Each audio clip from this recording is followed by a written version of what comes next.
Hello दोस्तों, नमस्कार और स्वागत है आपका मेरे एक और वीडियो में। और इस वीडियो में हम बात करने वाले हैं कि एचसीएल टेक के Q3 के रिजल्ट्स जो हमें परसों आते हुए दिखेंगे, उससे हम क्या एक्सपेक्ट कर सकते हैं, उसका एक प्रीव्यू देखेंगे।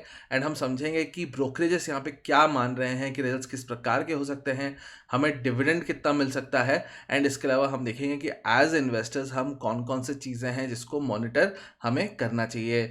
पर आगे बढ़ने से पहले कल हमने यहाँ पे यूएस मार्केट में 1.5 से अराउंड 0.25% तक गिरावट आता हुआ दिखा था। तीनों इंडाइसेस यहाँ पे नीचे गिरते हुए दिखे।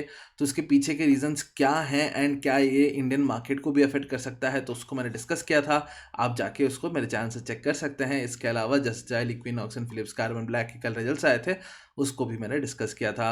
एंड अगर आपने मेरे चैनल को सब्सक्राइब नहीं किया है तो मेरे चैनल को भी सब्सक्राइब कर दीजिएगा। अगर हम रिजल्ट्स के एक्सपेक्टेशंस के बारे में बात करें तो इस यहाँ पे हम 9 ऐसे ब्रोकरेज हाउस है जिसका यहाँ पे हम अपडेट्स कंसिडर कर रहे हैं। ये मनी कंट्रोल का एक आर्टिकल है जिसको यहाँ पे मैं कोट कर रहा हूँ। एंड इनका मानना है कि जो रेवेन्यू रहेगा वो 30,000 करोड़ से लेके 30,400 करोड़ पे आता हुआ दिखेगा। तो 30,000 करोड़ एलारा कैपिटल मानता है 30,000 करोड़ के आसपास आता हुआ दिखेगा। एंड अगर हम देखें तो 30,400 करोड़ का जेएम फाइनेंशियल मानता है अराउंड 30,400 करोड़ पे टॉप लाइन आता हुआ दिखेगा।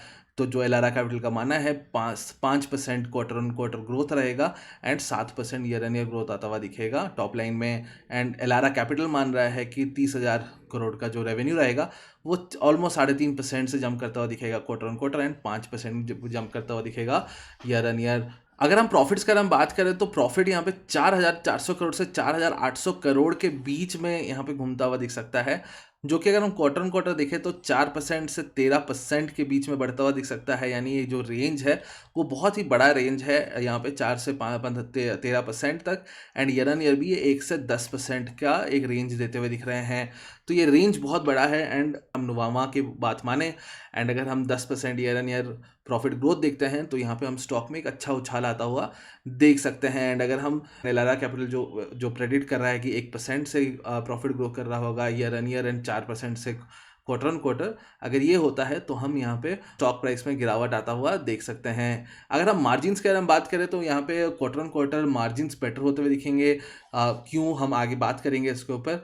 तो सारे ब्रोकरेज हाउस का मानना है कि मार्जिन्स बेटर होते हुए दिखेंगे। एंड यहाँ पे जो मार्जिन है वो 40 से 150 बेसिस पॉइंट से बेटर होते हुए दिख सकते हैं क्वार्टर ऑन क्वार्टर। लेकिन ईयर एन ईयर देखें तो ये मार्जिन्स गिरते हुए दिखेंगे।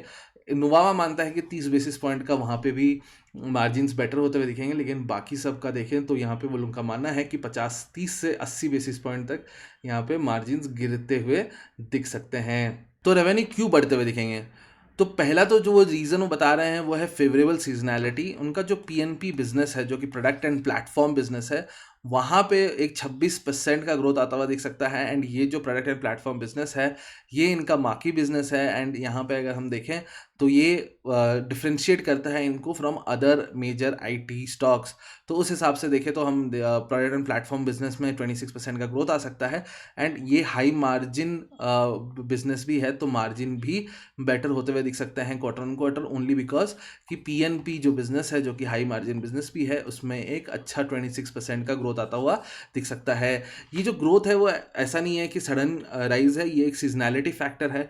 एंड हम ये क्वार्टर में इनके पीएनपी बिजनेस में एक ऑटोमेटिक ग्रोथ आता हुआ देखते ही हैं। Margins to be better quarter on quarter because of high contribution from PNP segment. Again PNP segment उनका हाई मार्जिन वाला सेगमेंट है जहाँ पे मार्जिन्स बेटर होते हैं। एंड इसके कारण यहाँ पे जो मार्जिन्स है वो बेटर होते हुए दिखेंगे। ऑल्दो फ्रॉम द फैक्ट कि यहाँ पे वेज हाइक हुआ है एंड वो पार्शली ऑफसेट करता हुआ दिखेगा। तो जो वेज हाइक है जो उनका जुलाई में होने वाला था उनको डेफर करके सितंबर में हुआ है। तो बिकॉज ऑफ दैट फैक्टर यहाँ पे वेजेस का जो प्रभाव है वो ज़्यादा पड़ेगा एंड इसके कारण प्रॉफिटेबिलिटी हिट होता हुआ दिखेगा। Likely upward revision and top line guidance यहाँ पे एक्सपेक्ट किया जा रहा है। इनका जो टॉप लाइन का गाइडेंस इन्होंने पहले दिया था वो 3.5 से 5% का दिया था। एंड यहाँ पे लाइकली है कि इसको यहाँ पे रिवाइज किया करता हुआ दिखेंगे। एंड ये नंबर क्या रहेगा ये तो ऑब्वियसली एक मॉनिटरेबल ही है। तो एज इन्वेस्टर्स हमें कौन कौन से चीज़ें मॉनिटर करनी चाहिए? पहला है प्रोडक्ट बिजनेस का आउटलुक किस प्रकार का दिख रहा है। जैसे कि मैंने बताया, ये डिफरेंशिएट करता है इनको from other major IT companies, and also इनका जो प्रोडक्ट बिजनेस है वो हाई मार्जिन बिजनेस है। तो इसका आउटलुक क्या है, तो ये सबसे इंपॉर्टेंट चीज़ रहेगा मॉनिटर करने के लिए।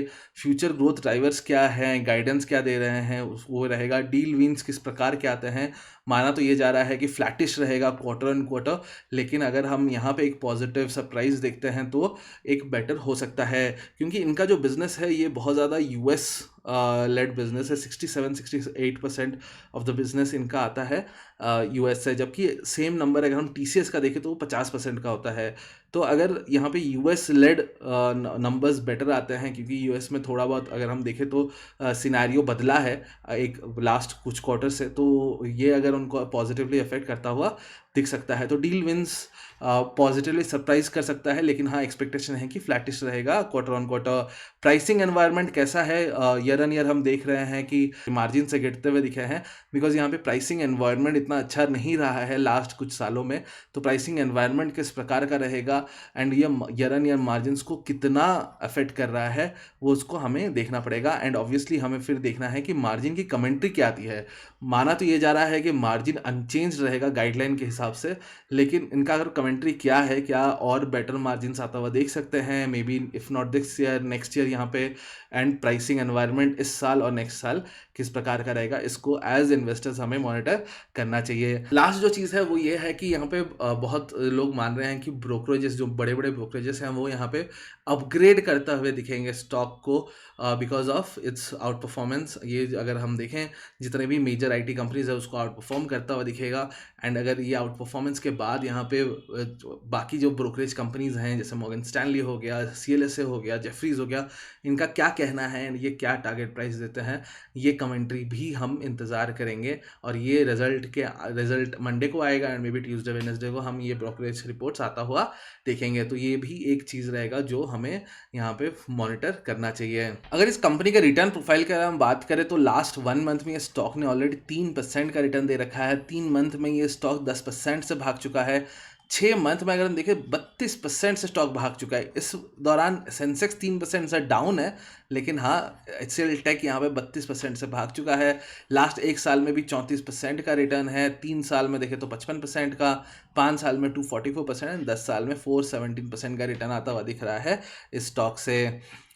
एंड अगर हम लास्ट 1 ईयर यानी सिर्फ 2024 का रिटर्न देखें, अगर 2024 का रिटर्न देखें तो निफ्टी 50 जहां 8.8% का रिटर्न देता हुआ दिखा था, निफ्टी आईटी इंडेक्स 22% का रिटर्न देता हुआ दिखा। तो निफ्टी आईटी आउट परफॉर्म करता हुआ दिखा निफ्टी को। एंड अगर हम आईटी स्टॉक्स में देखें, टीसीएस 8% से जंप करता हुआ दिख रहा था लास्ट ईयर। अगर हम उस हिसाब से देखें, इन्फोसिस 22% से जंप करता हुआ दिखा, विप्रो 28%, लेकिन एचसीएल टेक 31% से जंप करता हुआ हमें दिख रहा था। तो स्टॉक बहुत ज़्यादा भागा है अपने पीयर के कंपैरिजन से भी। तो अगर कुछ भी नेगेटिव सरप्राइज आता है तो यहाँ पे हम स्टॉक में बहुत बड़ा गिरावट भी आता हुआ देख सकते हैं। एंड अगर हम पी के बारे में बात करें तो हिस्टोरिकली ये इसका जो पी रहा था वो ऑलमोस्ट टीसीएस और इन्फोसिस के नीचे ही रहता हुआ दिखा था। अगर हम टीसीएस इन्फोसिस के ये 2010 से 2020 के बारे में बात करें तो टीसीएस अराउंड 25 के पी में चलता हुआ दिखता था एंड 22-23 के पी में इन्फोसिस चलता हुआ दिखता था। एंड उसी टाइम पे 15 से 18 के पी में हम देखते थे एचसीएल टेक को चलते हुए। लेकिन उसके बाद हमने देखा है कि इसका जो पी करेक्शन हुआ है एंड अभी हम देखें तो one of the highest P levels पे चलता हुआ दिख रहा है, ऑलमोस्ट 30 के आसपास। तो अगर हम पीयर से कंपेयर करें तो ये स्टॉक या फिर ऑलरेडी हायर वैल्यूएशन कमांड कर रहा है। एंड अगर हम यहाँ पे कुछ भी रिजल्ट में थोड़ा सा भी अगर हम यहाँ पे मिस देखते हैं तो स्टॉक में गिरावट आता हुआ देख सकते हैं। अगर हम डिविडेंड के बारे में बात करें तो जी हाँ, यहाँ पे डिविडेंड देता हुआ दिखेगा एचसीएल, वो उन्होंने ऑलरेडी डिक्लेयर कर दिया है। अगर हम लास्ट ईयर देखें तो जनवरी में यहाँ पे 12 रुपये का डिविडेंड दिया था, मई में 18 रुपये का, एंड बाकी फिर दो बार उन्होंने 12 रुपये का ही डिविडेंड देते हुए दिखे थे। एंड अगर उससे पिछले साल 2023 का हम बात करें तो जनवरी वाले मंथ में 10 रुपये का डिविडेंड दिए थे। अगेन हम यहाँ पे जो इंटरिम डिविडेंड 18 रुपये का आया था, फिर 10 रुपये का एंड 12 रुपये का आता हुआ दिखा था। तो इस बार एक्सपेक्टेशन यही रहेगा कि 12 रुपये से 15 रुपये के बीच में कुछ यहाँ पे डिविडेंड आता हुआ हमें दिख सकता है। आशा करता हूँ आपको ये वीडियो अच्छा लगा होगा। अगर आपको वीडियो अच्छा लगा है तो मेरे चैनल को सब्सक्राइब कर दीजिएगा, मेरे वीडियो को भी लाइक करिएगा। हम मिलेंगे नेक्स्ट वीडियो में, तब तक के लिए थैंक यू। जय हिंद।